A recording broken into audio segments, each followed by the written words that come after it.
Should you buy Escape from Tarkov?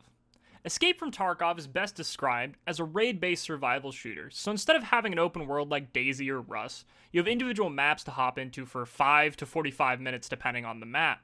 Surviving means you extract from the raid with your newfound loot that gets put into your stash all safe and sound, to hoard until they announce the wipe because you have crippling gear fear. Your gear can't be lost unless you take it into a raid and die, unlike the earlier mentioned games where some guy can just wait until you go offline, blow up your base, and take all your gear. This was the big selling point for myself when I started playing Tarkov in 2017, but the game's come a long way from when I started, so let's get into it. The good. You like guns? You like modifying them to look just like your personal one? Or making the perfect weapon for your playstyle? Well, if you answered yes to any of these questions, then this gun porn simulator is just for you. There are probably 500 mods at this point, and they add more every patch. It's actually crazy how much modding can be done nowadays. Like horror games? Well, Tarkov is legitimately terrifying.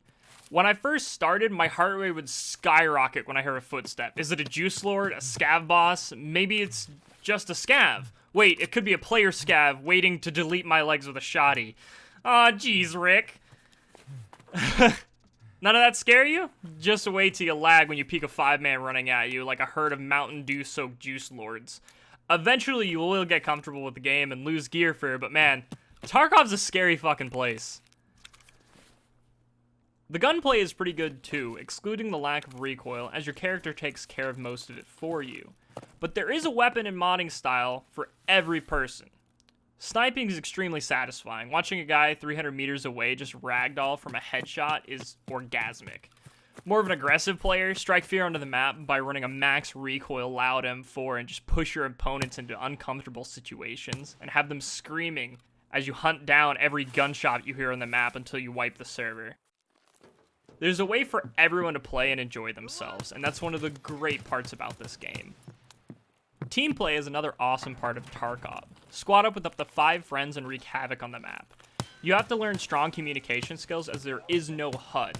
Over there and by that tree are probably going to get you shot, instead of the enemy. Mastering communication and work as a unit to achieve true sweaty Juice Lord status. I personally think 2 to 3 mans is the strongest as you can communicate and track far easier. I know of 5-mans that have got it on lock, but it takes some time to learn. Don't worry though, Mr. Solo, as their chaos is your opportunity. Fast movement and precise shots will make quick work of unorganized large groups, and it's extremely fun trying to outmaneuver and take down groups as a solo. It's one of my favorite parts of Tarkov, and it's personally why I play a lot of solo. Replayability is very high. I personally have been playing for almost 3 years and still really enjoy the game, as they are constantly updating and releasing new content. Although BSG is very much a soon TM kind of dev team, as they are small and they try their best not to release broken things anymore. The other thing that helps with replayability is when you get bored, you can change your playstyle. Tired of solos? Get a friend addicted, like you, because this game is heroin. Or tired of being an aggressive full auto style? Start being a long-range master of silence. The options are large and loot is always good no matter your play style. Other players and lots of content creators like to do what's called hardcore Tarkov, which is where you don't use the traders anymore and you just use what you find in raid. That's also a great way of just switching up the game and making it a little bit more hard. Questing in this game can be tedious for some. I personally need a goal to enjoy a game, and they've added some very late game style tasks as of which really helps those who need goals to keep on playing between patches. Speaking of patches, we get a wipe every 6 months to a year now, and this resets everyone back to level 1. While some people dislike this, it helps those who've been playing forever have more to do and enjoy the early game PvP. It's one of the best parts of Tarkov. And BSG continue to tweak the leveling systems and balance, so it's pretty important for them to constantly wipe the game to make sure everything's in a healthy state. Now for the bad. The cost is a beta game, which kind of feels like an alpha game still, is 45 USD. It's pretty steep. And that's just starting edition, with the Edge of Darkness being 140 USD. I will say, though, they have now added the hideout, allowing standard accounts to get the nice big stash like the EOD used to only have. So I no longer recommend people get an EOD unless they really love the game. And you can upgrade at any time, so don't drop all your money at once. They have pretty good sales every few months, so keep an eye out for those. Bugs. Man, talk about overcoding. This game sends so much information from player to player, it's insane. Lower end PCs are going to have a very hard time as this game is very CPU and RAM heavy. There have been bugs that make people invincible and guns that can't be looted off bodies. Again, BSG is getting better at squashing these bugs, but they seem to always kill one and two more pop out like a hydra of spaghetti code.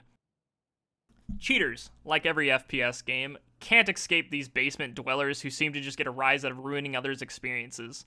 Most recently, people could just tell the game you were dead and loot your stuff off you as you run through the map until you're naked with no guns, even switching you to be a scav so they could take your melee weapon as well. It's been a rough battle for BSG, and they did swap to BattlEye recently, but we all know that BattlEye isn't the best when it comes to getting rid of individual hacks. But I've definitely had a better time since they swapped, and again, they're getting better and quickly improving upon the anti-cheat. The community for this game, especially on Twitch and YouTube, is amazing for any people willing to help out and teach others while providing some amazing content. The Reddit's hit or miss at times, but that's the internet for you. Armbands! Sorry, got something in my throat there. All in all, if you are into survival games, I think EFT is amazing. I've played pretty much every survival game that's been semi-popular in the past 5 years, and nothing compares to the satisfaction the game gives me when I have to fight some bugs/hacks to get it. If you get frustrated easily, I wouldn't recommend the game, as the early learning curve is pretty rough, but once you get into the game, it'll consume your free time like no other survival game. Even players who haven't played shooters before and have come into Tarkov as their first have loved it and are now regular players. A lot of the FPS people I know now recently came from Xbox or PlayStation, and when they got their PCs, they heard of Tarkov and started playing, and it seems to be a game that, even though if you don't have, a CSGO or a Battle Royale background, you can still come in and have a great time. If you already got the game, let's talk about it in the comments. What are the pros and cons of Tarkovs that you think? And if you got the game because of the video, well, I'm sorry for giving you that first hit to start your crippling addiction.